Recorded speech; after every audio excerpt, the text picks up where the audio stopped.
Robert E. Lee was a traitor.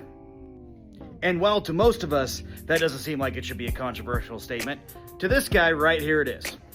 It baffles my mind how you can get on Taylor Swift's internet speaking Dolly Parton's English and say something so absurd that the leader of the Confederate Army, the leader of an insurrectionist army, the person who was in charge of this army, the person who was personally responsible for the death of U.S. soldiers is not a traitor.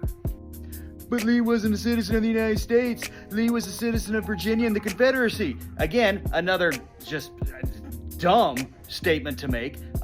Completely ignores the fact that not only was this dude a U.S. citizen, but he was in charge of West Point and was offered command of the U.S. military and said, I cannot go against my neighbors and my brothers. I must fight for Virginia because I want to keep my slaves, is the part of that sentence they always left off. Because I'm Robert E. Lee, I have slaves, and I want to keep those slaves.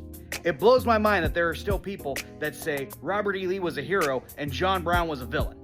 And if you're wondering why this is all coming back up again, it's because a gentlewoman by the name of Barbara Rose Jones has just replaced Robert E. Lee's statue at Capitol Hall.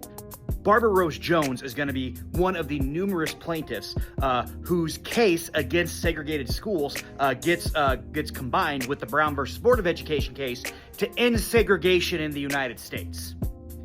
Barbara Rose Jones organized a student boycott and strike against the just horrible conditions the schooling system had put upon her and people like her because she knew that wasn't right. She was an African-American girl fighting for her rights. She suffered intimidation with the Ku Klux Klan, other racists, and people calling her other names, and she stayed strong and made an actual difference.